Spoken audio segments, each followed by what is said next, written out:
so che è caduto e si è fatto male, di più non stiamo attendendo anche noi a nostra volta qualche informazione in più. E i colleghi si sono subito precipitati ad aiutarlo. Sì, tutti quanti sono dati da fare per cercare di dare una mano per quanto possibile, insomma, date le circostanze.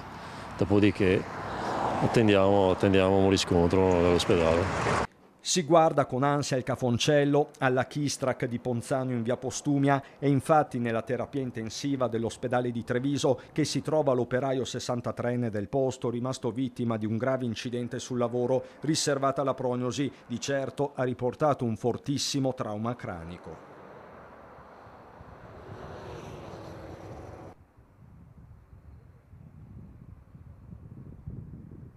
Sono le 6:20 del mattino quando l'uomo cade da un macchinario per la frantumazione di inerti, sbattendo violentemente il capo a terra. Un volo di 2 metri. Arrivano i colleghi, immediati soccorsi. Sul posto Spisal e Carabinieri di Montebelluna. Si deve accertare il corretto utilizzo dei dispositivi di sicurezza e l'adempimento dei regolamenti. Il 63enne lavora in azienda da tempo. I colleghi parlano di un operaio esperto. Sì, abbastanza preoccupati perché poi le notizie dicono che stanno ancora facendo degli accertamenti in ospedale, quindi non sembra sia proprio una cosa lieve, quindi almeno io sono abbastanza preoccupato per la salute del mio collega.